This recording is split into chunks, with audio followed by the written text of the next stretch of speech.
She doesn't even go here. I'm bi, actually. Excuse me.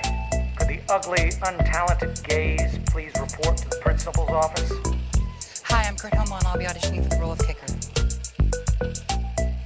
Hello! Welcome in, everybody. Thank you so much for tuning in to today's episode of Not So Straight Nerds. I'm your host, Luke. And I'm your other host, Alicia. And today we are talking about Stranger Things Season 5, Part 1. Volume 1. Volume 1, that's what it was. They're like, we're not like other shows.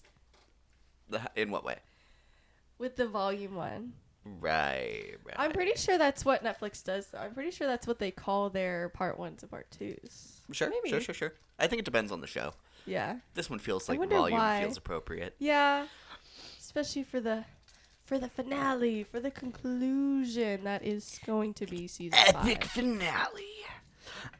There's a lot to talk about here. This is our first time ever really talking about Stranger Things, so we will be spending some time talking about the prior seasons, since we've never been able to share our thoughts on those before. And then we are going to get into the nitty-gritty of what is so far out for Season 5. We will be talking spoilers for all of the show that is out so far, so if you have not seen it, definitely go watch that and then come back to us, and we'd love to hear what you think. So, before we get too far into this conversation...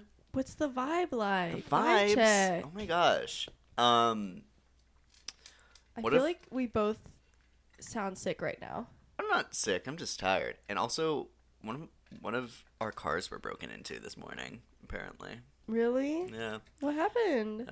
We were woken up to an officer knocking on our door, and I was like, "Hello, officer?" Oh my god. And he was like, "Don't worry, you're not in trouble. Someone just broke into your car." And I was like, "Oh, okay." Yeah. Crazy. Y'all not lock your cars? Cole doesn't lock his car. Cole. I know, what a silly... I'm like neurotic about how I always lock my car. Apparently just some like really old $3 lottery tickets. Like $3 winning lottery tickets. That's why y'all should get a Ring camera. Y'all actually should. That's a good... They're not that expensive. But yeah, that's how my morning's going so far. Well, that's interesting. What time did you get woken up by that? Like 9. Oh my god. Oh, that's not too bad. I was expecting like 7 or something, like really early. The craziest, like I truly also in my head just don't understand being like going like, and it wasn't like open or anything. The only reason they noticed was because the center console was like left up. So I'm still kind of like, so you were just like looking around parking lots for vehicles that were broken into? It feels very like a very weird find. Yeah, I don't know. That's interesting. Maybe feels like we're supposed to go to you, actually, is how this typically works. Well, perhaps somebody clocked that someone was digging around in cars, because there's a lot of people with the Ring cameras around, and then reported it, and so they went to investigate, and they saw that, and they were like, that's suspicious. Like, that's suspicious. Maybe he'll lock his car now. Hopefully. We're calling you out. If you're listening, lock your car. Lock your cars, people. Make it a habit. PSA. Even if you need to put a sticky note. Personally, I have to put sticky notes on like everything, or set a reminder on my phone. I can't remember anything in life. Do that. It's okay. We like look at the camera footage and it's Vecna. Dang.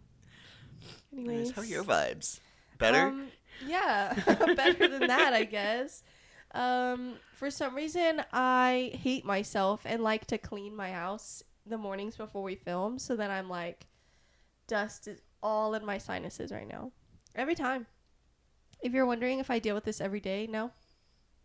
I just clean a lot on days we film, apparently. So that's really fun for me. What is the use? It's my own fault, though, so whatever. What else can you do? Anyways, about the show. So, first I wanted to open up the conversation towards the prior seasons, just kind of get some of our highs and lows. Yeah. I will say my first question for you is, when did you hop on the Stranger Things bandwagon? I think like when it came out, like the first season. When was that? 16, 15, something. It was a while ago. Because everyone's talking about it's almost 10 years for 5 seasons. Which actually nowadays is not that bad. One season every 2 years, that's the normal for a lot of shows now. This show has had more breaks than that from particularly season 4 and 5. But, COVID strikes, they've had a lot to deal with as well. And, kid actors, that, limits things as well. So 2.5-hour finales will also, do that too. That will do that. Yeah. Yeah, I'm pretty sure I hopped on when it came out. I don't remember where I heard about it. I would have been in high school when that came out. So probably I just heard about it at school, I'm guessing.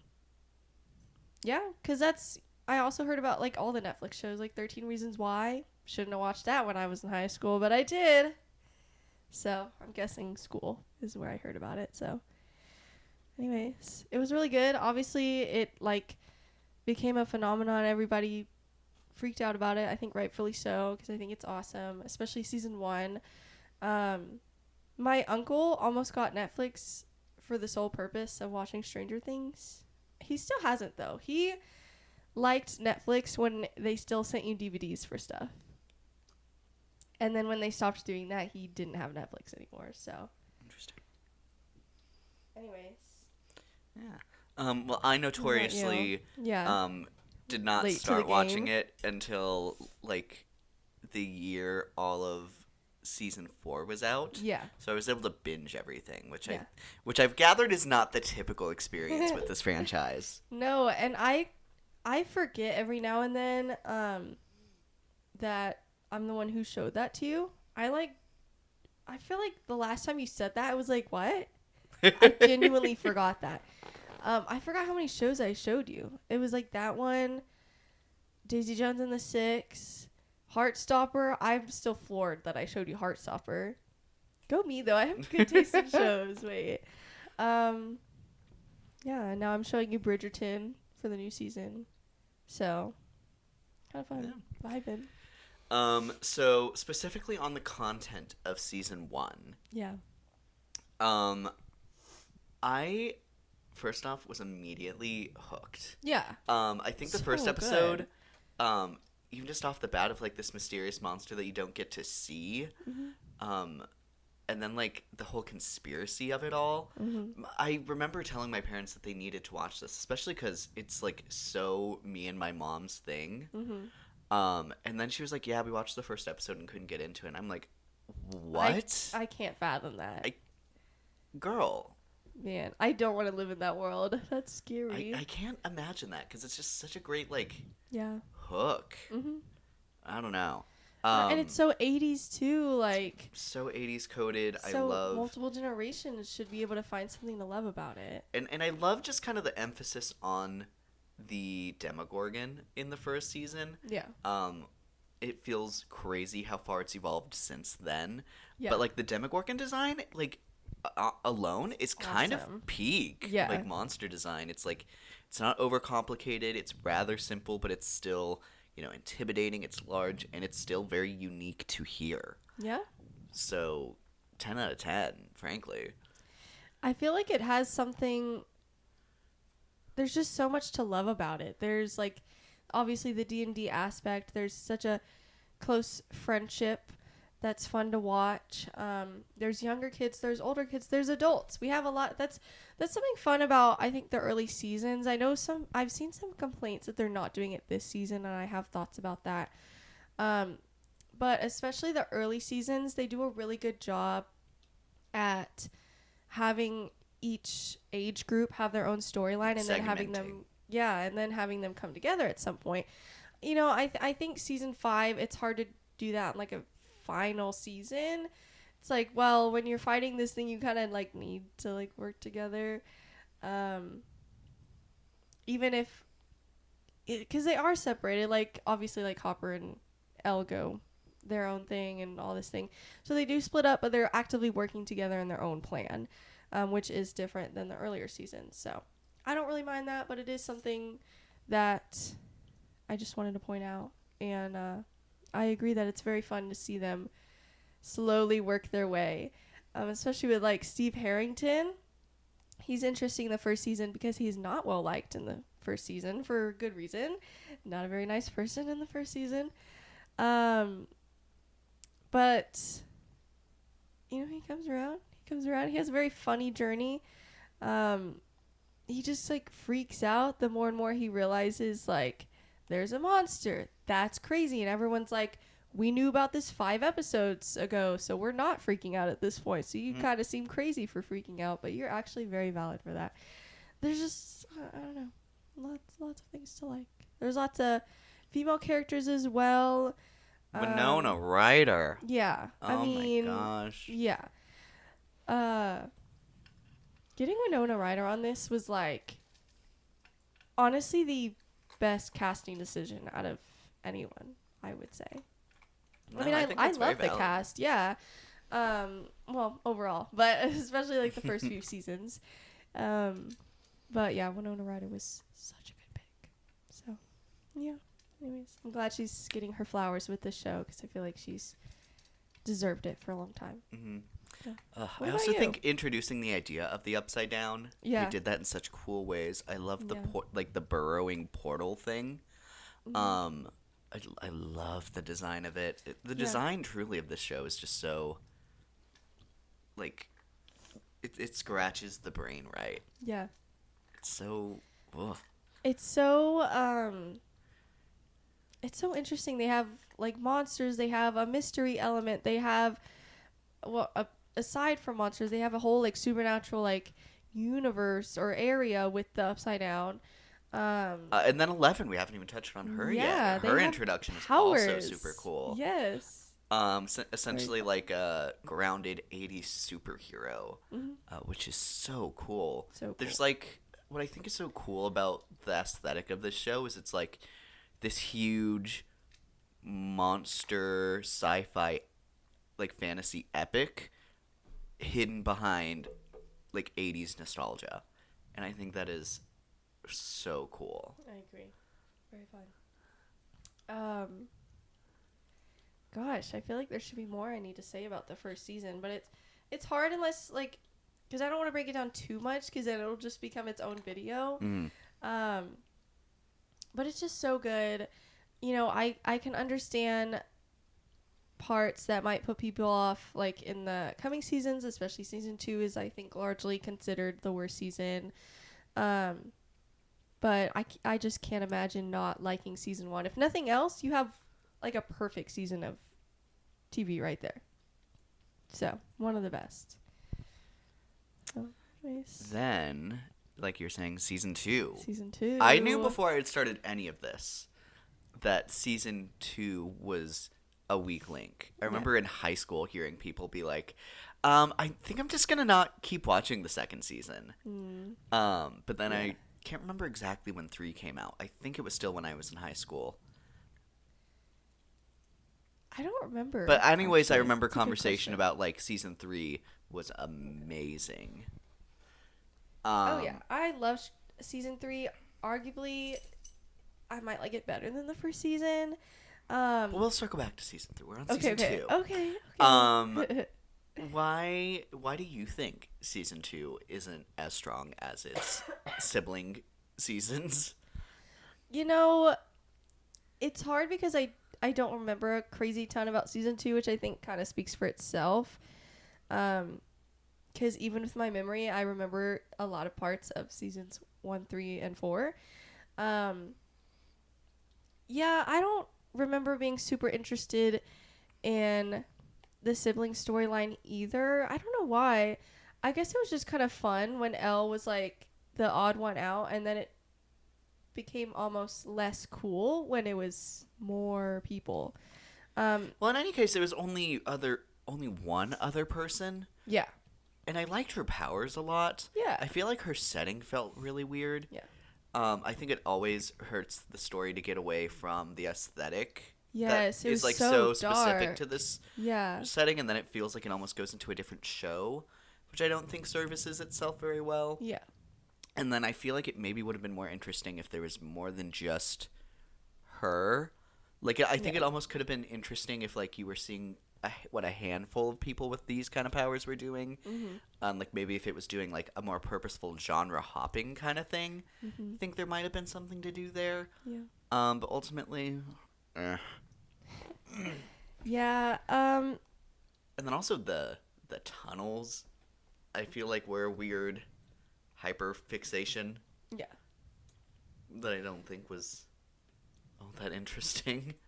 I will say the part of season 2 that I do like is that's when they introduced Max, and I love Max. Yes, Max was a great addition. Yes, absolutely. I think that was a very refreshing storyline, even if it was also sad and depressing. It was still like, it still felt like true Stranger Things. I also think maybe perhaps there's an argument that Will has more to do with this season versus season 1. He's like very much in the background because he's gone. Yes. But I will say his presence, I think, is still felt in the show in a really great way. Yeah.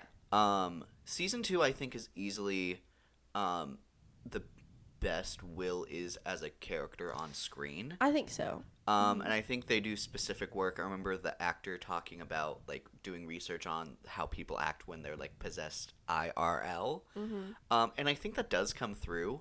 He does give us the iconic, your mom line. Your mom. Iconic for that. He ate that. I gotta give him that.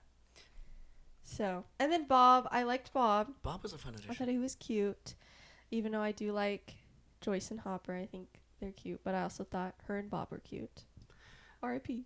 What did they call the mini Demogorgon dog? Forget his name. I don't remember. I know what you're talking about. Yes. I don't feel remember like the. I feel like that was a pretty understated plot line until it wasn't. But I thought that was fun. Like not Slurp. That's Wednesday.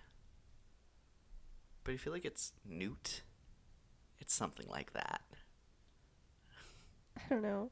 Also, Steve being better now. I love that. Steve fitting into like the dad role with the kids, I think. What a great choice. So great. Yeah. It's still so funny from, I don't want to get too much into season 3, I know, but I still think it's really funny when he has that scene with Dustin. Why did I forget his name always for a keep second? blanking on his name. When he does like the guts thing, and then Robin's just like, are all your friends children or something? Or how many children are you friends with? I think that is kind of hilarious. So, anyways. We also... Oh, and then also introducing the Mind Slayer. I think that was... that's a super cool visual thing. Mind Flayer or Mind Slayer? Mind Flayer. Okay. Right. Yeah, I agree. Very fun introduction. They add some lore, which I think is interesting and is important later. They have some fun character introductions. They're just not... I don't know. It has like that sequel syndrome. But with TV. Yes, it does. It just feels like, okay, we're adding more lore, but the story overall is for sure weaker. But that sets up what a lot of movie trilogies do, where the third one's really good, the third season's really good. Arguably partially because of the work that was done in the second one, but it's still on its own, doesn't stand very strong. So... and then remind me if I'm incorrect, but it ends with 11 closing the rift at the Institute, correct? I think so. And with that going into season 3, I think they leave like a perfect kind of setup for like the monster in season 3. Yeah. I think it's just so cool. Also, the beginning of season 2 is when they think that she's dead, 11. Yes, because she goes missing after she gets rid of the Demogorgon in season 1. Yeah, which is very depressing. So that doesn't help either. It's just a very depressing season. The lore building is cool and important. The new characters are fun. I will say it also sets up the new lasting dynamic between 11 and Hopper very quick. Yeah. And I think that's great. Yeah, I agree. That continues to be a very strong part of the show. Yeah, I also wonder if it just suffers because they're separated, but the individual storylines are not all equally interesting, which I feel like is something that happens in the other seasons.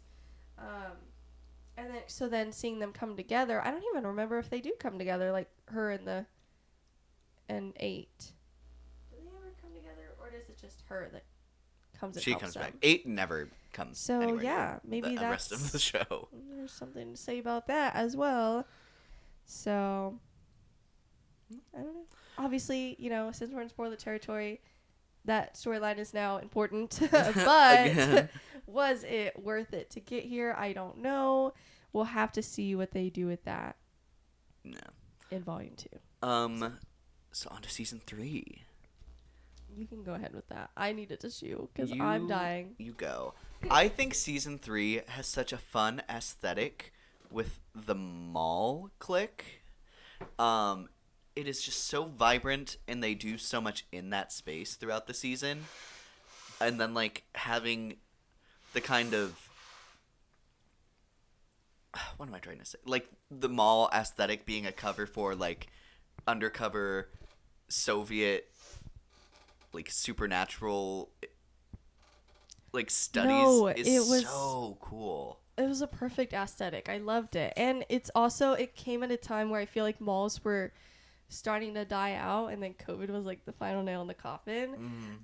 So it was almost like a love letter, like goodbye to the malls. Like, remember how awesome they were? It's like, man, I wish this was strong enough to like save malls. Like this, and I want to say Fear Street give me very similar mall vibes. Yes, with that's like a some good horror comparison. aesthetic. Both with Maya Hawke. There you go. Speaking of Maya Hawke's introduction as Robin here, another amazing addition to this ensemble. Yes, I agree. Arguably, maybe the second was also. I don't. Joseph Quinn was a really good catch for them too, in hindsight. But I love Robin. I adore her. So very good casting. And then she went on to. She's doing all sorts of things now. She's continuing to blow up in really interesting ways. Yeah, and she totally earned it too. So very happy for her. Trying to think other great things. This was where I want to talk about the creature. I'm trying to remember. I think it was just the Mind Flayer, but like I think so. In like person really, now. yeah, really intense. I loved the whole idea that it was possessing. Like it started out with like a rat. Oh, and yeah. It was possessing multiple people, and then they just like ended up becoming mush and a part of this like giant bigger creature. It was so disgusting, but still so just like beautifully brought to life. Yes, I agree. It's like a living car crash. Yeah, and I think that's like the perfect aesthetic for this thing. That's like just not supposed to exist, but is like forcing its own existence upon other things. It's so cool. I agree. I will say one of the only things I am not a huge fan of from this season, and it comes pretty early on, is what they do with Mike and Max. Obviously, Max hates his guts, and they're all like, it's frustrating because I feel like not enough people acknowledge within or without or out of the show that Max also makes really toxic decisions with 11 too, even though Mike calls her out on it. It's like they're both coming from, I feel like, in their perspectives, pretty reasonable. I don't even know the word I'm looking for. They're very reasonable in what they're trying to do. Like, he's trying to keep her safe, but in doing so, he's like almost like controlling her or trying to control her. He's going too far. It's almost like he is like parenting her, which is problematic. He doesn't need to be doing that, but it's also understandable that he doesn't want to lose her again. Max is like, she shouldn't be controlled, but then, she uses her and her powers irresponsibly. So there's argument there. I do hate how like aggravating it seems to watch it, because it seems to take a big stance of like Mike sucks and not so much that Max is also making bad decisions. And I've always really liked Mike, so that was frustrating. And Max, so to see her be like the person like pointing out the problems or whatever was also frustrating. But they figure it out. They figure it out. I wish there was a better way. I feel like they were just doing it to have like girl time, and have Max and 11 really progress in their friendship. And I wish they could have just done that without having it be over like a guy in a way.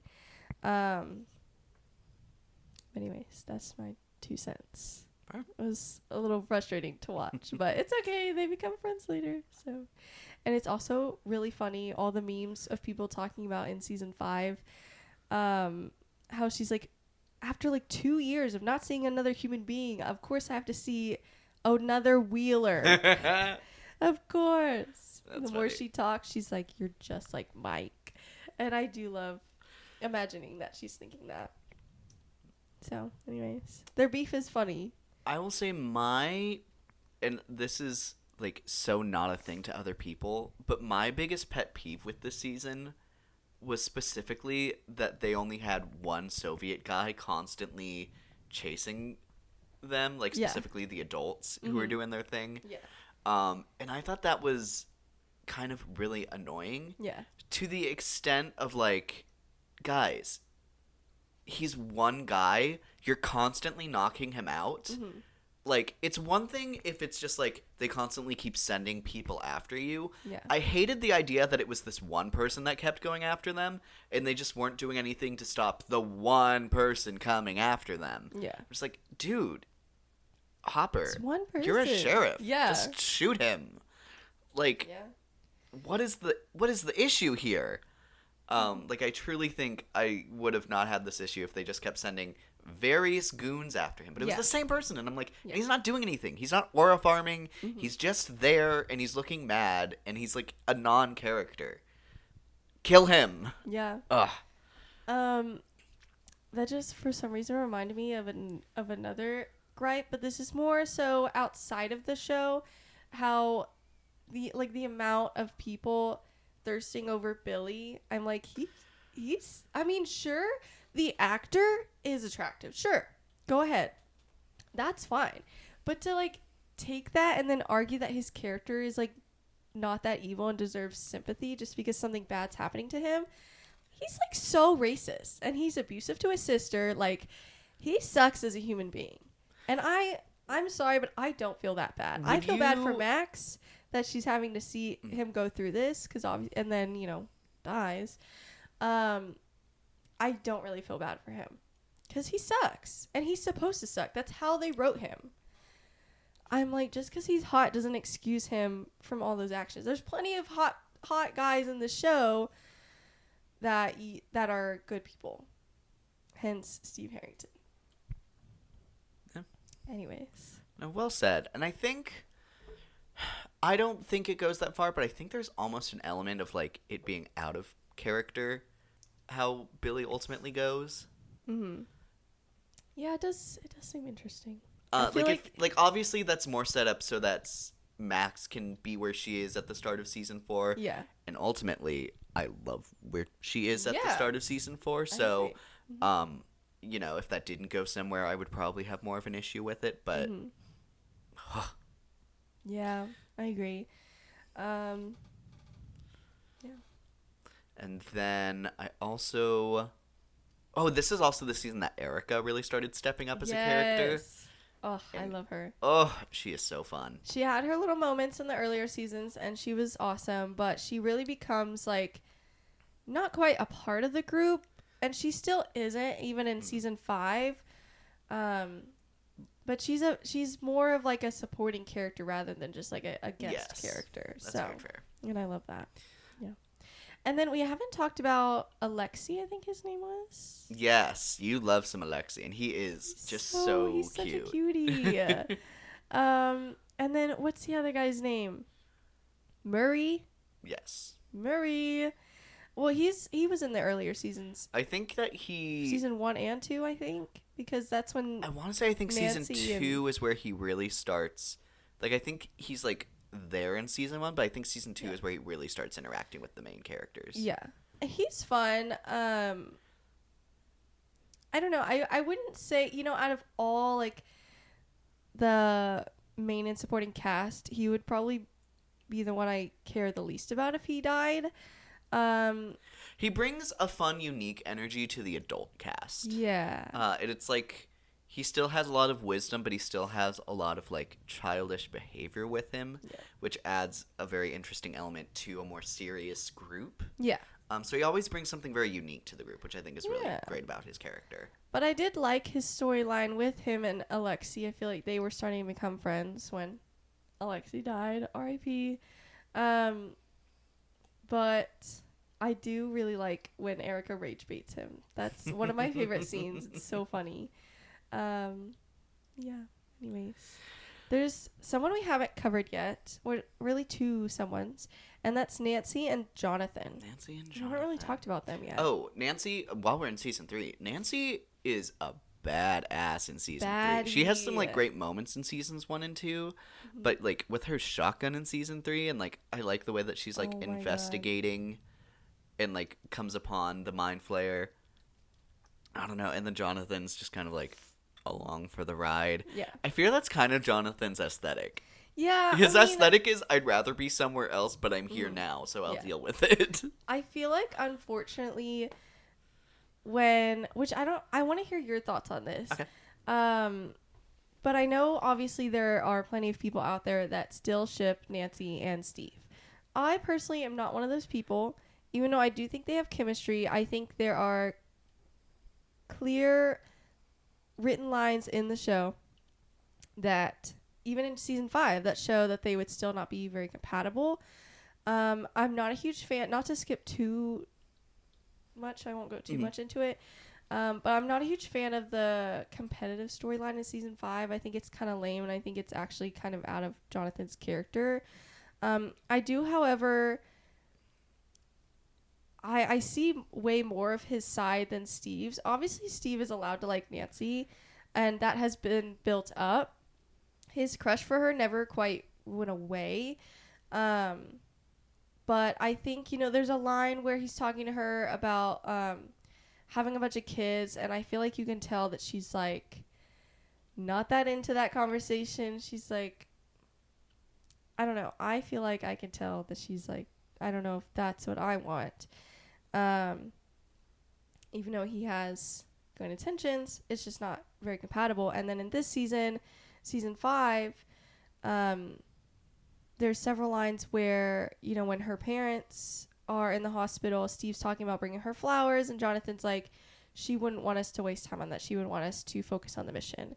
And then we see Nancy immediately focusing on the mission on her end. So Jonathan's right in that. He knows her better in that aspect. Even if Steve has good intentions, there's something to that. But I think because Jonathan is kind of like overall a boring character, that people use that as like they shouldn't. I would say be he's together. more of he's like never a character that's driving anything. He's always along for the ride of another character's thing. Yeah. And I've never disliked him. I even would say that I do like him. Obviously, like, he had his moment in season 1 where he was a creep and taking pictures of her while she was changing. Steve also had his moments in season 1, and I do find it frustrating that people are able to recognize the growth within Steve but not within Jonathan. That's frustrating to me. But I'm like, clearly they're both there. They both made bad decisions and then have grown from that. I don't know. I don't know if I have much more to say on that. I will say I'm not going to like it if it doesn't go somewhere. I feel like it's too big of a thing, especially right now in season 5, for it to not have some kind of conclusion. Yeah. I fear that might be Steve dying. But yeah. I don't know. It feels too purposeful at the moment.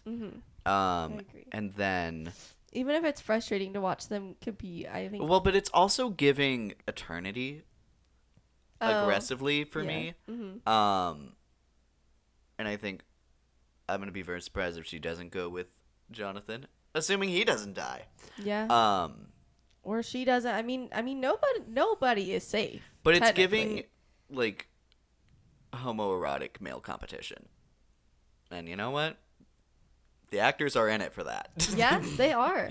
I do love that the actors are clearly having so much fun with that storyline, even if I'm kind of frustrated. Like, I don't know if Jonathan would be doing this. But I also have seen... Anyways, okay. They have a conversation that I want to talk about when we get to season 5, but I don't want to get too much into it. We're still on season 3. So. Anything else with season 3? We covered a lot. Anything else with Robin? I love, like, she has, like, one of the best coming out scenes with Steve. Mm-hmm. I think that's an amazing scene. Yeah. So great. Yeah. I do love that Steve is just so confused for a hot second, then he's like, oh, like he has a big realization, and I think it's very funny to watch. But yeah, I agree. I also want to talk about the ending with Hopper being assumed dead. Mm-hmm. Yeah. I think that's a big cliffhanger. Yeah. And I remember you saying that the fandom was devastated. Yeah. I feel like it's a little crazy in season 4 to immediately be like, yeah, if she just, like, looked down, she would have seen that he was right there. Yeah. I agree. I think that transition was a little weird. But it was a very emotional end to the season. Even though, obviously, there was, like, a post-credit scene where they talk about having an American. So, you know, who else is that going to be? It was still devastating either way. So, I think it was very effective. So, I just wish the transition in the next season was maybe a little better with that. Anyways. Like, he could have been, like, under rubble or something. I don't know, man. Like, maybe a little more, but... So that going into season 4, I remember right after we finished season 3, you made me watch the trailer for season 4. And, oh my gosh, what an amazing trailer.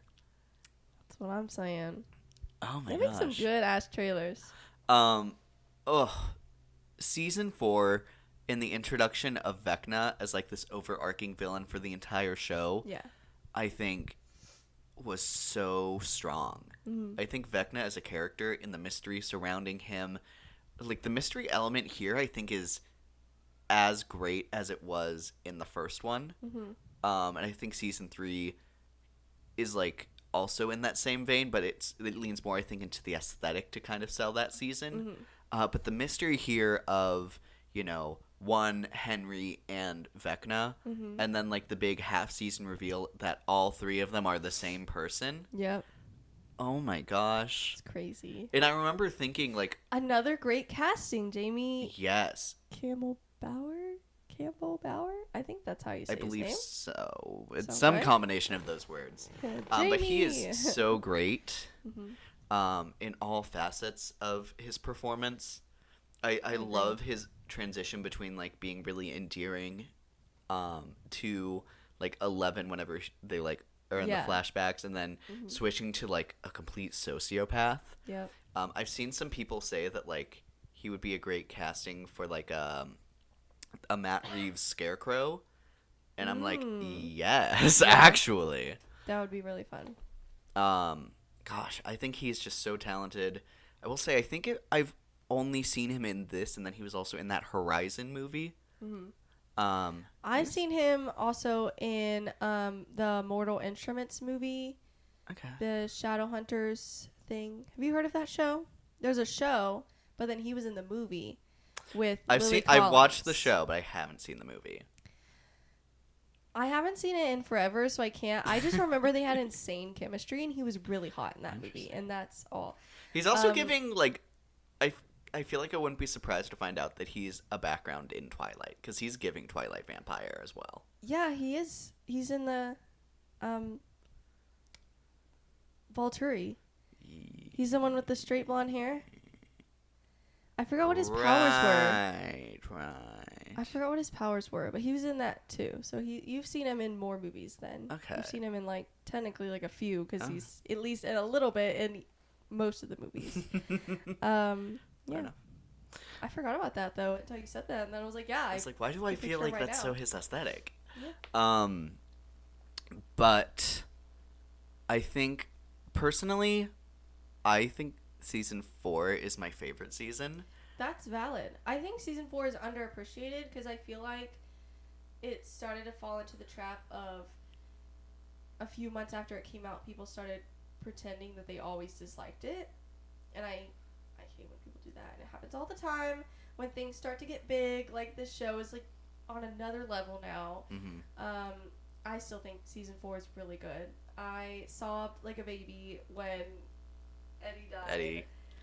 That's the thing. I remember I went into season 4 knowing Eddie was going to die. And I'm like, I'm not going to get attached. I can't let myself get attached. And then, like, the scene he has with Chrissy, I'm like, oh, God. No, I think that's unfortunately part of what caused the whole, I always disliked it, because Eddie became such a big thing. I think a lot of women really liked him. There was a whole trend on TikTok that personally I found a little weird, but I'm glad people had fun with it. What, the Chrissy wake up? No, well, yes, but the weird one was they did his, like, what in his introduction when he does the tongue thing, when he's like, they do that, and I'm like, I'm so glad you like the character, but you're not eating that. He's eating that, and you're not eating that. Almost every time. It was not just women, but it was a lot of people did the trend. So then, of course, like, women like something, and then everyone's like, oh, this sucks. This always sucked, actually. Even though, like, 2 months ago I said how awesome this was, now that women like it, it sucked, and it always sucked. So, I'm glad that you liked it. We can vibe. I also because really it was like Vecna's power to, like, overtake people. Like, it's so, like, cinematic. Yeah. Like, they, like, go thing? into the air. The use of the clock, I think, was so fun. Like, the mind powers. Mm-hmm. I love kind of the clue in that it's very similar to, I think, 8 was her name, that character from season 2. Yes. That he's, like, somewhere between her and 11, I think is a really cool detail. Yeah. The aesthetic of them being in, like, the fake worlds was always really cool. He made, like, the Upside Down in that season feel like a place where creatures just were, like, roaming around, which was a very new thing, because, like, life was pretty, you know, there or not throughout before this season, but this was the first time it felt like there was, like, a like way more, like, an place. organicness to it, which was very cool. Love the reveal that 11, if didn't create the Upside Down, made it what it is. I think this is where we also kind of confirm that the Upside Down is, like, a trapped in time version of whenever the portal opened prior to season 1, which I think is super fascinating, seeing the lore of how Vecna built the world. Yeah. How he's the puppet master behind everything. I love the house. Oh my gosh. Henry's house is so cool. It's giving, unfortunately, very similar to the It house. Yeah. To, like, an almost laughable amount where it's like, dude, did you guys accidentally move into the same house and just have never been in the same room as each other? I don't know. I will say, I mean, maybe that was purposeful because they do have their references. So, maybe that was purposeful. I don't know. Then, I love the portals. Like, I've always loved the portals. And, like, the vines that kind of come out of them. I loved the way that, like, the portals were, like, expanding outward. I thought that was so fun. Like, especially towards the end when they all kind of, like, formed the giant, like, crack earthquake thing. Yeah. Whew! So cool. Also, something big with this season is Max and her storyline. Yes. Not only with her and Billy, but then the music element comes in later, which is I wonder if it's still going to be important in this season. I don't really know. Well, they already touch on the idea that the music is what brings you back to your body from the mindscape.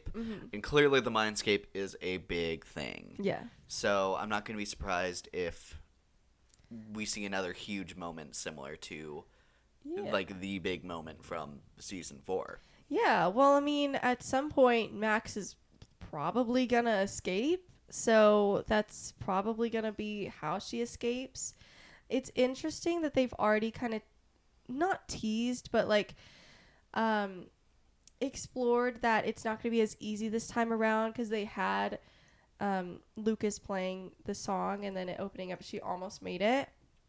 I think that's their way of saying it's not going to be that easy this time around. Not necessarily that she's not going to still escape in that way, but something else has to come into play there, which is going to be interesting. So, I also find it interesting, again, kind of giving a little bit to season 5, just with the music thing, how Vecna gifted Holly music. The record player. The record player. So I wonder, why is he trying to limit its power now by like normalizing it? I'm not really sure what the goal is there, if that is not a possibility. So I don't. Maybe he specifically knows what her favorite song is, and he's like, "Oh no, we don't have it." Sorry, I can only find this at the store. I'm sorry. Yeah, so it's interesting. Obviously, you have the running up the hill moment. I'm also gonna say the different plot lines in season 4. So good. So great. Yes. Like 11 being taken, seeing Papa again, and trying to relearn her like traumatic backstory. The search for her in the base. Yeah. The trying to get Hopper out of the Soviet prison. Yeah. So exciting.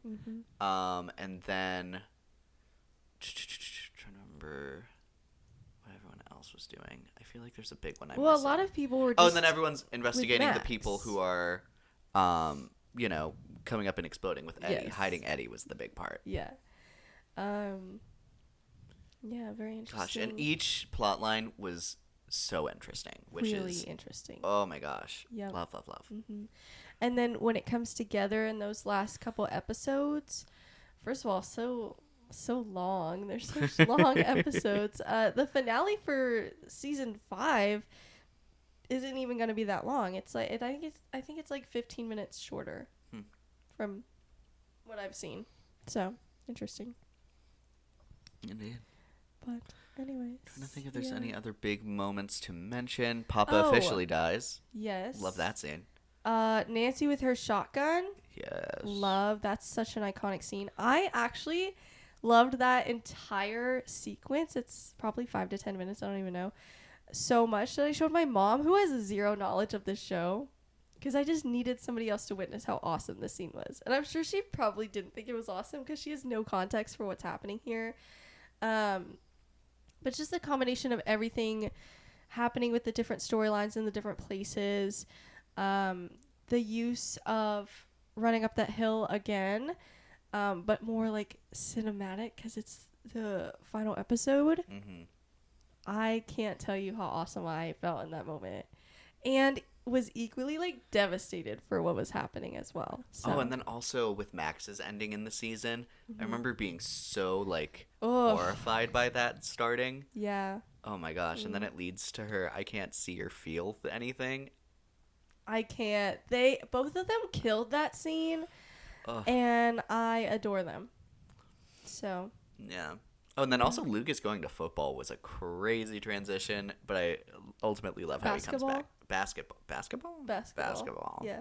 Ultimately love his return though. I feel like it worked a lot. For Yeah, me. and we got to see the jerk guy. I think his name was Jason or something. We got to see him die, so that was fun. Yeah. So, Erica had some things to do as well this season. Why am I like forgetting what she had to do? But I Oh, know she was there. joined into the Dungeons and Dragons. Right. Because Lucas wouldn't join. Your mommy's book club. She ate that entire scene. She ate him up with that. So, and he saw it too. He was like, all right then. You ate me up with that. You can't spell America without Erica.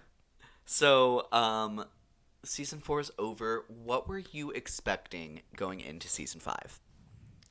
I don't know. It had a huge break in between. So I kind of not forgot about it, but I just like, I don't know how to describe it. I guess I was excited that it was here, but I almost felt a little bit disconnected from the show just because it was such a long break. It's like I still remember things that are happening, but I feel like it's been so long that the hype is almost not there. But I am always excited to see these characters and see what they're up to. Yeah, I don't even know. I was excited, I guess. I saw the trailers. I was not excited for Will because his actor's not my favorite right now. And then we see him in the show and he's immediately really bad and established as he's going to be really important. So that's really fun for those two things to be happening at the same time. Yeah. I will say, I don't think I was ever really blown away by the trailers. I mean, I liked them, but I agree. I feel like after the season 4 trailers, I agree. I feel like I wasn't... I don't know. It almost doesn't feel like as big of a deal as it should feel. So, I don't know if that's partially or mostly because of the long wait, or... I don't know.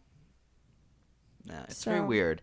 I will say I do feel like I'm excited to at least get some answers, because I've seen a lot of fun theories that I want to get into at some point. Sure. In this discussion, I'll do a warning before I get into it though, because it makes a lot of sense to the point where it might even be like considered spoilery to some people. So I will put a warning when I start to talk about that. Sure. Yeah. I will say what I was expecting from this season was, especially after season 3 and season 4, which I think is like a great 1-2 punch. Yeah. I was really hoping to get right into like this is it vibes. I was expecting things to be pretty fast paced, especially with like the last shot from season 4, which was, you know, the upside down bleeding into Hawkins. Yeah. Like that feels like such like a big like this is it moment. Yeah. I was expecting things to be pretty like, okay, we're jumping in. There's like we just got Demogorgons around. Yeah.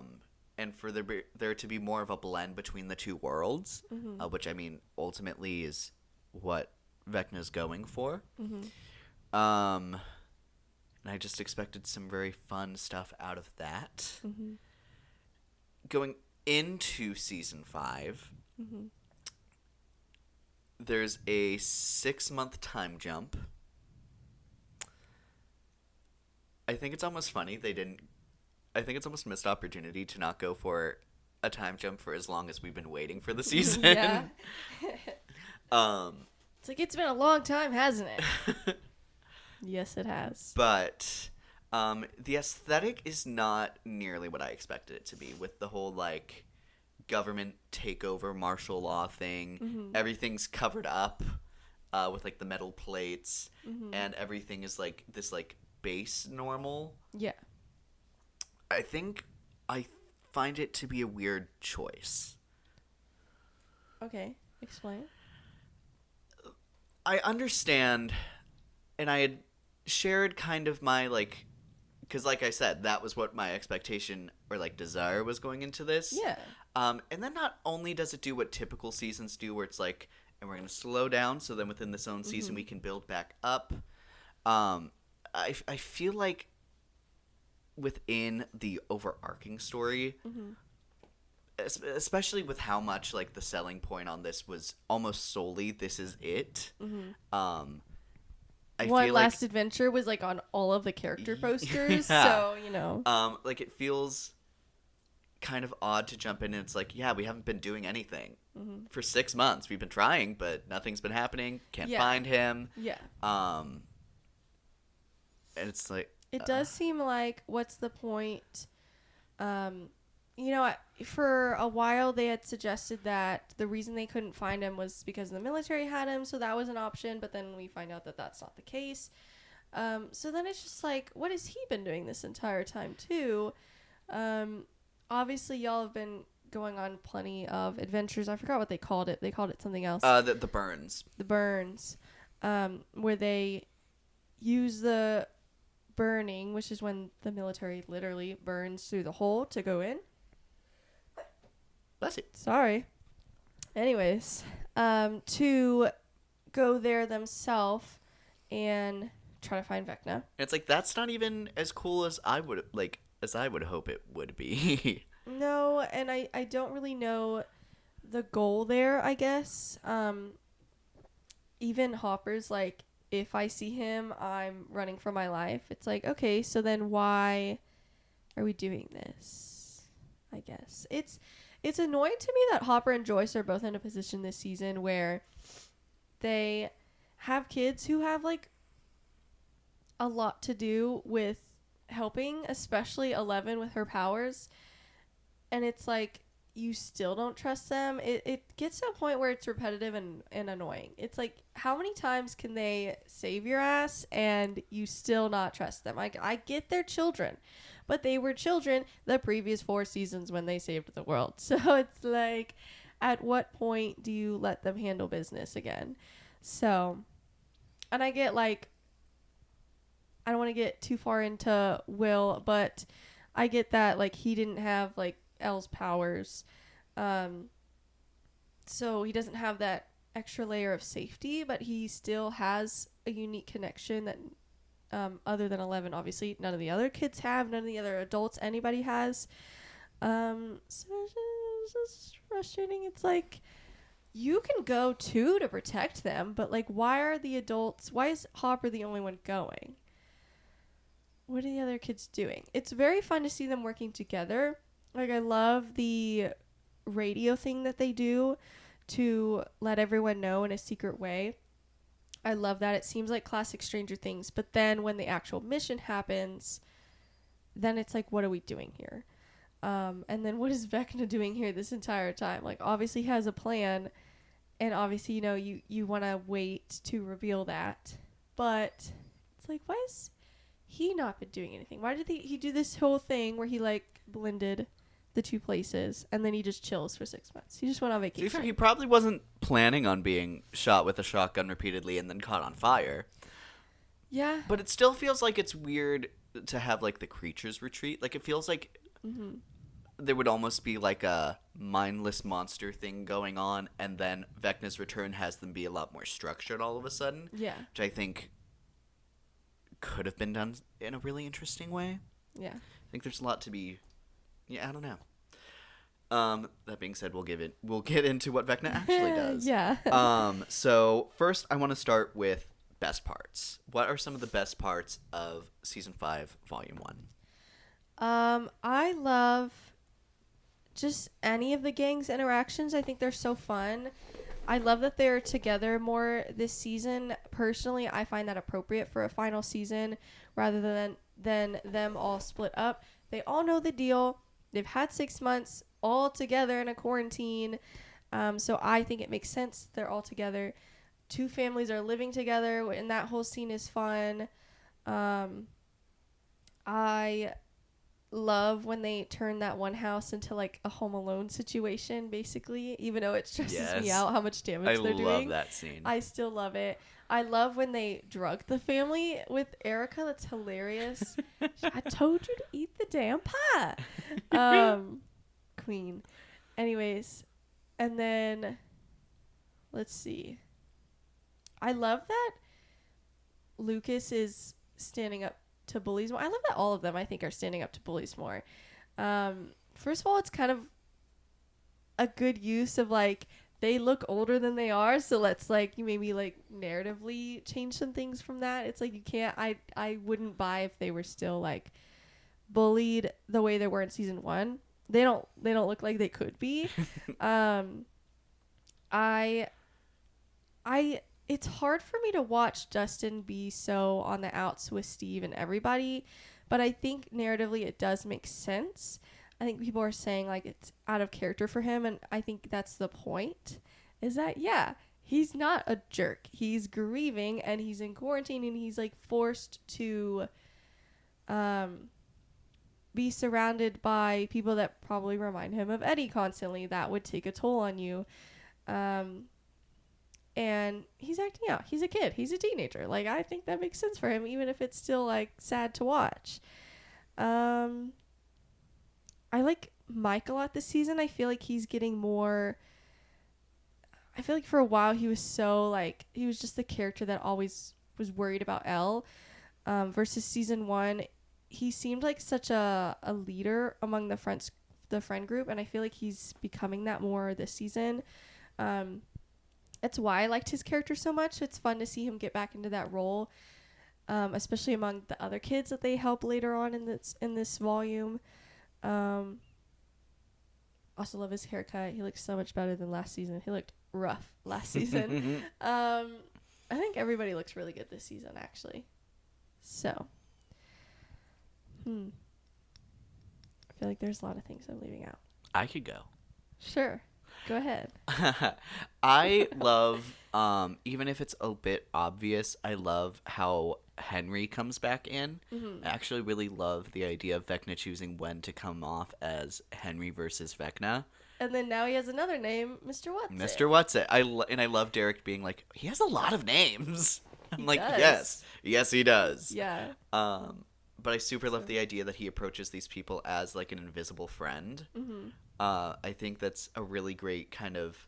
The show's really great at kind of going for that nostalgia bait of something very simpler in childhood and then twisting it into something darker. Yeah. I think that's perfectly in the same vein as Dungeons and Dragons characters coming to life. Yeah.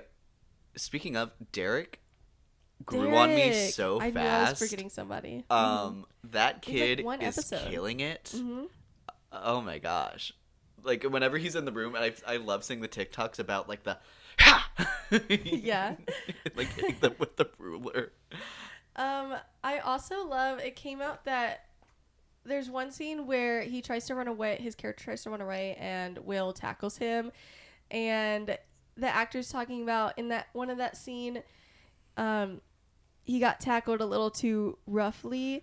And, like, I think he, like, cut his leg or something, or hurt his leg, or I don't remember.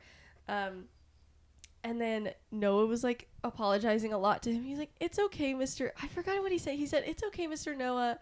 I don't remember the second half is really good of what he said, but I also loved the fact that he calls him Mr. Noah. He's just great. I hope to see him in more stuff. He's a very fun The kid is very. He's actor. making a really great first impression. Yes, I do wonder how much of a role he's gonna play in volumes 2 and 3. I mean, I feel like he's going like as much like where is he's going to be where Holly is, and I feel like he immediately has more personality than Holly. Yeah, I don't mind Holly. She's okay. She's like aggressively okay. Yeah. I'm like, I don't know why she chose to dress up as Little Red Riding Hood for most of part 1, but whatever. Sure. People are like, why does Max look so bad? Oh, I don't know. Maybe it's because she's been hiding out for 2 years. Doesn't have a hairbrush. Like, you're lucky. Well, I mean, I was going to say you're lucky she's alive because she can't get food. But it's like, it's not like she's in the real world. So I don't even know how that works. There's some weird rules here. Yeah. I also love the wall randomly around Upside Down Hawkins. I think that's a very fun thing. I think it's purposeful. It's a circle. We'll get into that later. But I don't know. I really like it. It reminds me kind of Once Upon a Time in like them not being able to leave that town. I don't know. I'm kind of a sucker for tropes. Yeah. Other things I like. Oh, I do love the additional mystery element with Henry of why he won't go into the cave. And they keep bringing up the fact that he was a Boy Scout, I think. So I wonder if it has something to do with that. I would imagine I wonder if something so. happened to him. And then also we find out that he was in a play with Hopper and Joyce and some other characters, so then they know each other. There is an added element, I think, because they made a play about Stranger Things, where he's included in the cast of them all going to high school together. Yes. I remember seeing that and being a little confused, because after season 4, it seemed like after he killed his family and tried to kill his dad, I assumed that was when he was taken. No, yeah. People are pointing out that the timelines are weird. So, and I do wonder if I would have even super clocked that they knew each other if I hadn't already seen that on Twitter. I don't know if this is super obvious, I guess. It's hard to know because I went into it knowing. So Yeah. I don't know. I don't know. I'm very curious to see if they do something interesting with that. It feels like there should be Yeah. something to be said there. Yeah. But And at what point, at this point, what point is she going to find out that she knew him? So, other thing I really love is every time we see the Demogorgons. yeah. I don't think they've ever looked better. Mm-hmm. And I love the way they like move. Like their movement is so satisfying here. Mm-hmm. I love the one that gets like home alone. I think Yeah. that scene is so great. No, and then Mrs. Wheeler killing it with the wine bottle, like baddie. Honestly, that whole like whenever they like go under like the bathwater, I think that's super cool. Also, people are making really funny jokes about Demogorgons when they find out they have to go to the Wheeler house, and they're like fucking terrified because not only of Mrs. Wheeler but Nancy too. Oh, that's so They're funny. like, no, is Nancy there? No, No. Wait. That's so. Oh, that's awesome. No, but they're so fun. I feel like they're being utilized here really well. Yeah. Like it truly feels like they have like almost some like personality to them now. Yeah, I agree. It's so cool. And then I love their burrowing. I think the portals still look so cool. Like whenever they drive through the one that's closing up. Yeah. And then like the hole that they kind of leave.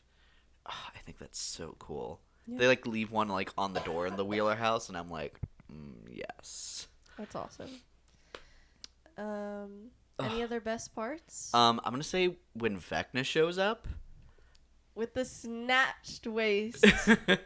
He comes in like he's strutting down the Dude, runway. They said that they filmed that scene heavily inspired by Darth Vader's entrances. Oh, that feels very. It does Particularly- feel very Rogue One. It does, yeah.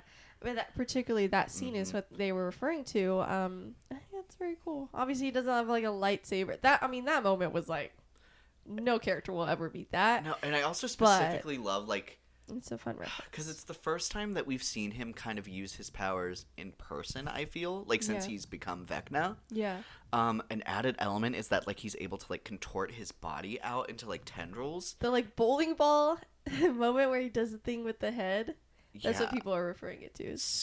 They bowling balled his so head. cool. Yeah. And then seeing him scary. use his telekinesis again. It's just so Mm-hmm. cool. I love the voice acting to it. I love his entrance. I love his new look. We've seen in the trailer that he gets spikier for some reason. Yeah. He's not fully there yet, but I still see some spikes on him. Yeah. I just love him so much. I will say, speaking of him in the trailers, we did not get the scene where he says to Will, "You're going to help me one last time or one more time," which is interesting because now I feel like we can't fully trust anything in any trailers we ever get. So, not that was super misleading or anything, but it's just something of note. Mm-hmm. So, they're changing things up. So Yeah. we shall see. Oh, I also love. We mentioned a little bit, but I like the prison escape scene with the children. Yeah. I thought that all progressed really fun. Yeah. I thought it was really funny when a kid walks into the bathroom and Mike's like, "Mr. What's it?" And he or she, I don't even remember, was like, "Huh?" And he was like, "Oh, we're in trouble. We're in trouble. We're caught. We gotta go."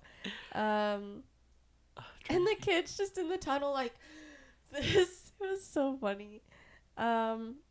I have a lot of grievances with Will and the actor and everything that's happening this season, but I do like just like story-wise that he has powers now. I think that's cool. I think I think his physicality in like the scene that people are referencing is really good.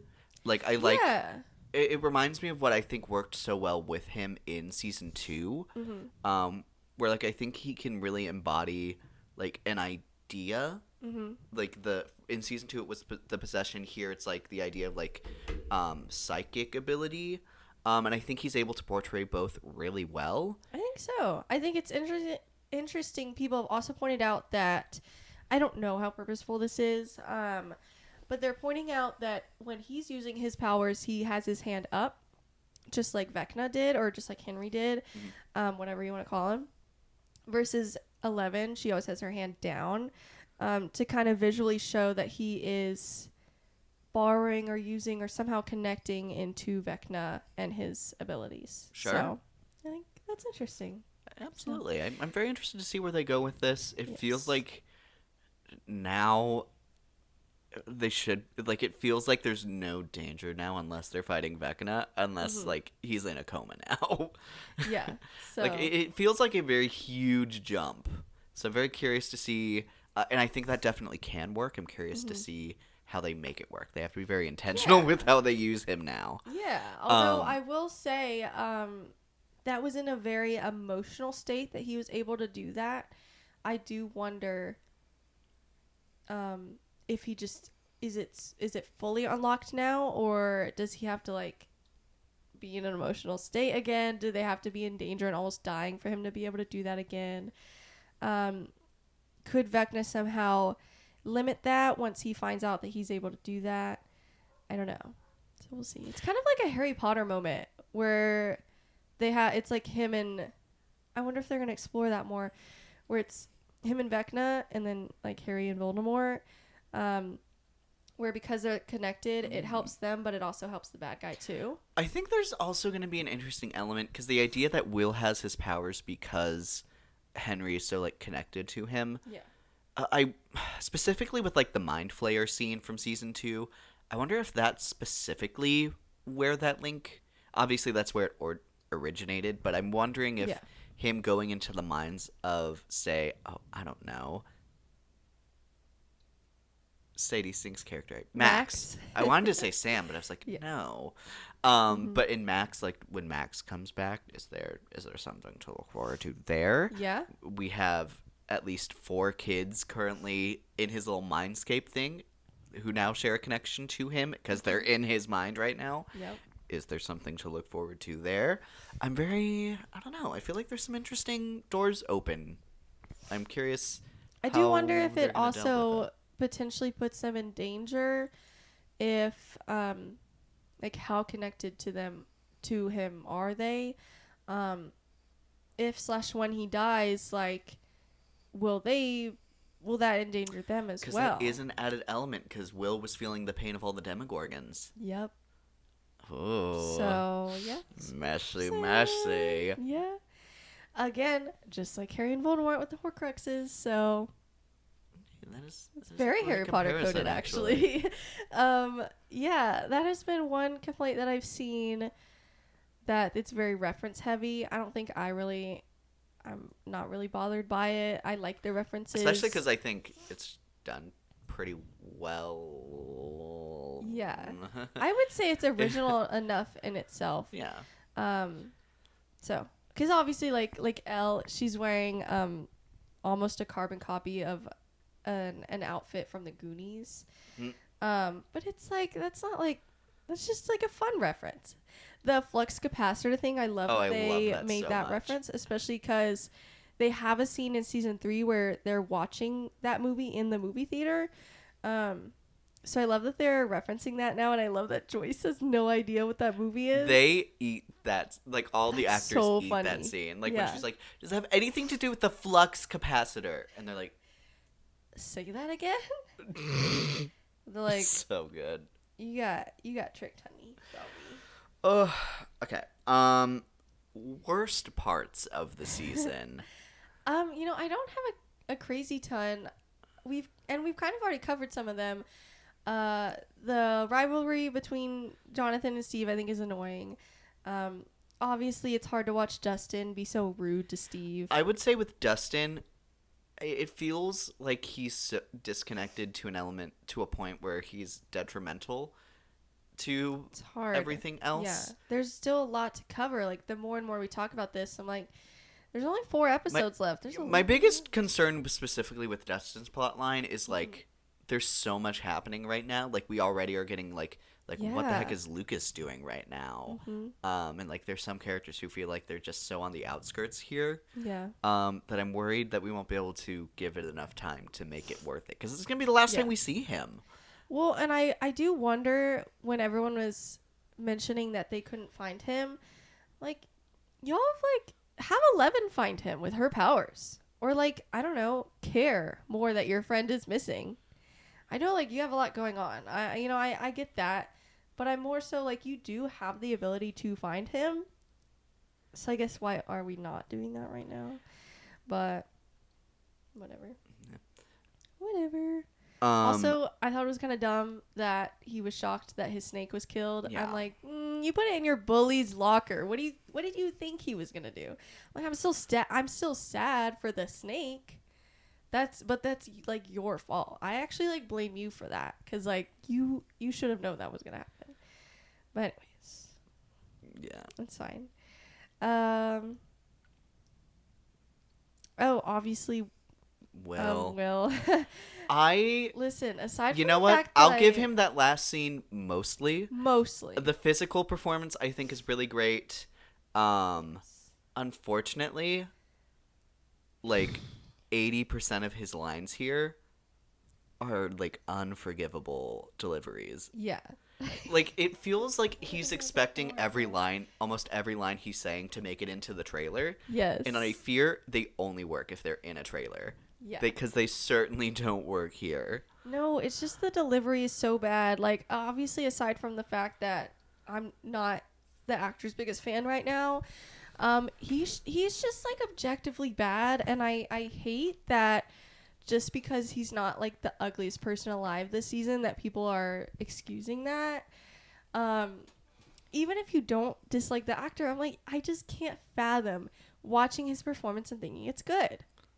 I can't. It's like you just find him hot and you just find it cool that he got powers and you don't look beyond that. Like, I'm like, he's objectively bad. Like it feels like he thinks he's giving the lines as worried.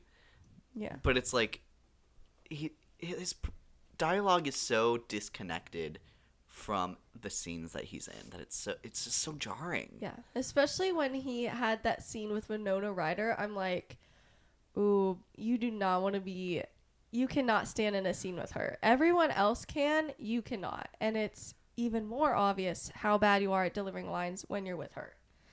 So, that's just crazy. Yeah, I concur. And I'm done talking about it. Yeah, me too. Anything else? Because I feel like we really covered. Did you put Is the Upside Down not scary anymore? Oh, so not really like a thought that I had, but I just saw it on Twitter how some people are complaining that the Upside Down is almost like too normal for them.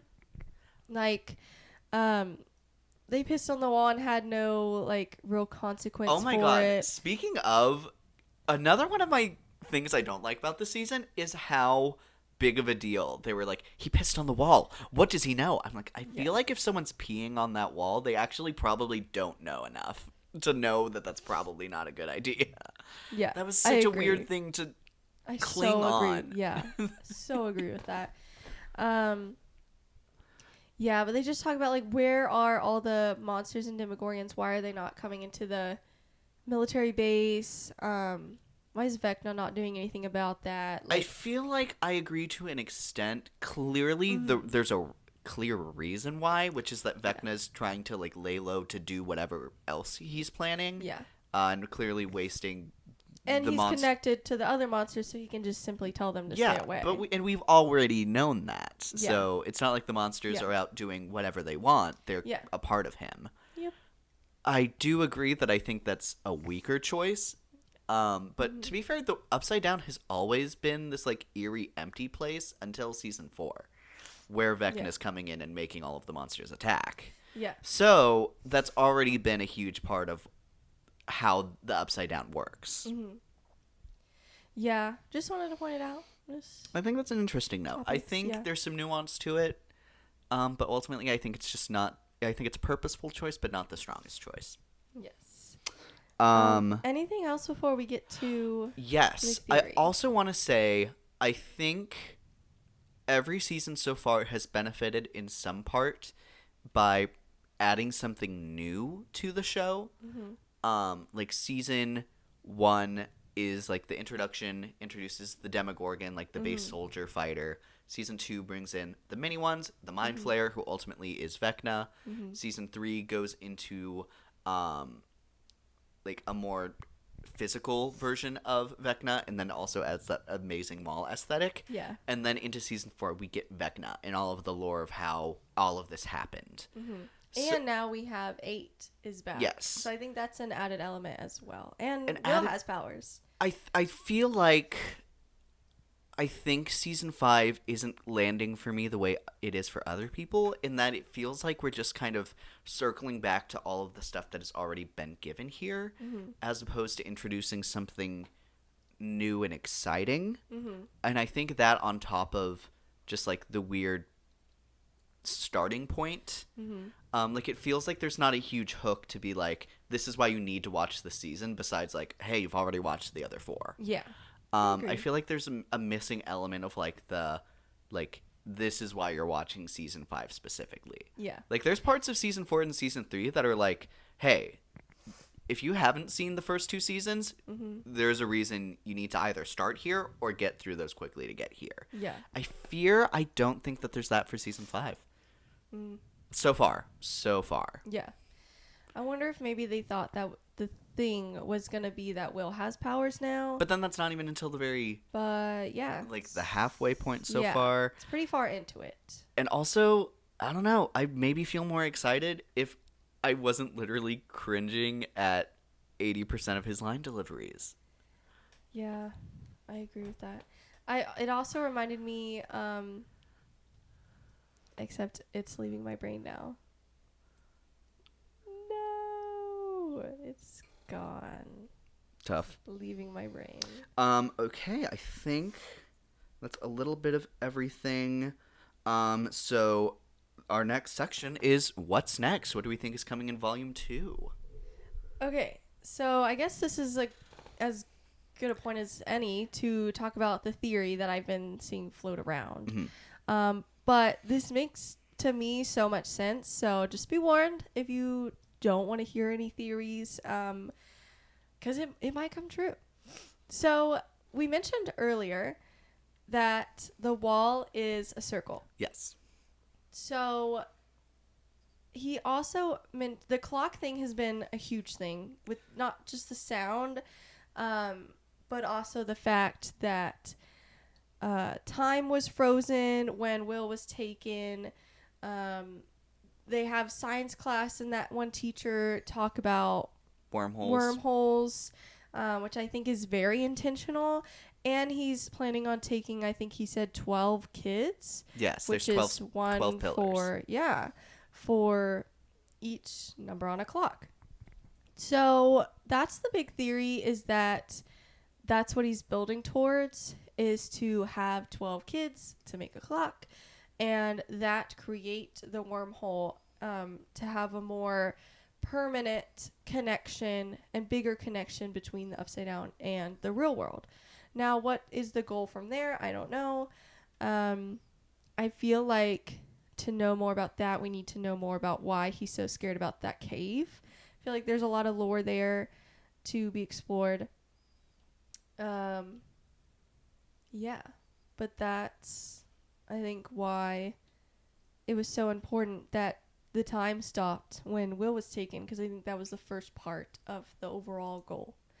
So it's not something like hugely like spoilery, I guess. I feel like it just more so is putting pieces together that we've already gotten. But yeah, I think that's interesting. I think, obviously that would create a big finale. I think at this point that kind of almost has to happen. Truly, at this point, we need to see more bleed from the Upside Down into the real world. Yes. To a point where it's like insane that we haven't gotten that already. But whatever. Yeah, but I think that's ultimately what we're building towards. Now, how the heck do they ever close that? I don't know. That's what the finale's for. That's why it's 2 hours. How does Max come into play with that? I don't know. How on earth does 11, 8, and 9. 11, 8, 9. No, 7, 8, 9. 7, 8, 9. And Will do anything about that? I don't know. my other grievance, I just remembered one, not the one that I was trying to remember, but I also am thinking about how Nancy, I feel like, is on the back burner here, and I can't imagine why she would have a shotgun moment here, because I think it's gone. Well, for her mom, I suppose. Speaking of, another moment, Yes. another detriment is, first off, Miss Wheeler, you're a baddie. You ate that scene, and I'm sorry Ate that that you had scene. to take that. However, I don't like Mr. Wheeler at all. I remember literally saying, like, man, if we gotta sacrifice anyone here, I'm so aggressively like- happy that it's him. Yes. But it feels so weird that as the viewer, I couldn't tell you if he's also in surgery right now or if he's dead. No, Like- he's in the hospital. They mentioned that both their parents. That's like what Steve and Jonathan were talking about. Both their parents are in the hospital. It feels very weird. But he's That very he's- forgotten, which I'm like, yeah, I don't like care about him, but like, why aren't the kids at least being the ones to mention that In any he's case, there? like, it feels like it would just be so easy to put him on the bed right next to their mother. Yeah, Like, we just don't Just have see him there. again. Yeah, we don't need like him to do anything important, but at least mention that he's there and that he exists. And frankly, like, we know he made it to the hospital. Yeah. But, like, do we know he made it alive? Because I remember his attack so. was very brutal. Yeah. I remember thinking, like, he's not have a lot of time. Yeah. I mean, surely, because I feel like they'd have to mention that if he died. It just feels But- like a crazy thing to be so on the back burner. Yeah. Yeah, they really just don't mention it. So, it's interesting. Also, I'm very excited to see Max interact with all of those kids. It's going to be really Oh, funny. her and Derek is going to be really funny. Yeah. Yeah, so that'll be its own storyline. 11, Hopper, and 8 are going to be their own thing. Hopefully, I'm guessing they're going to make it back at some point. They'll reconvene what to do. And then it's the love triangle and Dustin are in the Upside Down and the church right now. Yes. And then everyone else is just out doing their thing, I suppose. Yes. I'm very curious where that plot specifically goes from there. Yeah. Especially because now that he has his 12 kids, I don't know why Vecna would need to come back to the right side up, we'll call it. He might not. He might only have to do the wormhole thing, and then he might interact with Max at some point again with all the kids. Yeah. So, Very, very interesting. yeah. Ugh. I don't know. That being said, any other predictions before we call it an episode? Ooh, if you think if any character was going to die, Oh, who do you think it would be? Steve, and then probably 11. I would say. Also, 11 and Mike's relationship is like non-existent this season. I mean, they're together, but like they've had like almost zero interaction, which is interesting. That is a fair assessment, actually. So, yeah, we have a lot to cover. With all the Vecna stuff, the different groups, 8 coming back, and then not to mention the smaller things like the love triangle thing. Oh, and Jonathan's gonna propose. Yeah.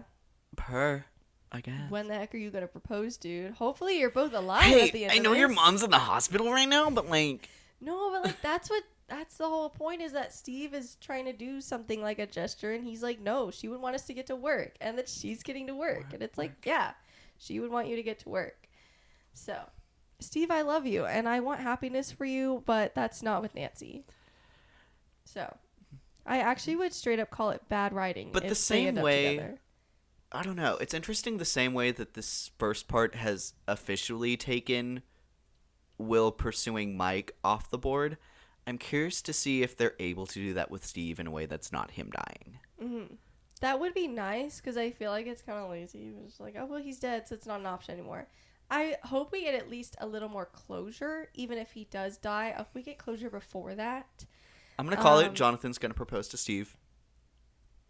Period. Period. He's like, I actually have 2 rings. And Nancy's just going to be fine being both of their beards. Yeah. I don't know. Trying to think. So I will say an interesting note. So far, every season has had a character be introduced, be well received, and die. It's like Derek. Do we think Derek goes? I don't know. I will say, I mean, I'd be sad for him because he's a kid, but I don't see myself Derek being the Delightful? Yeah. I feel like he would be on the same level as, like, Alexi, where I really liked Alexi, but, like, I feel like Eddie is, like, on a different level. So. He's very up there. Anyways, I'm really upset that I can't remember the other grievance that I had, but When you do, you'll make it my problem. yeah, I'll tell you, and then you guys won't get to hear it because I'll it's too late. Yeah. Oh well.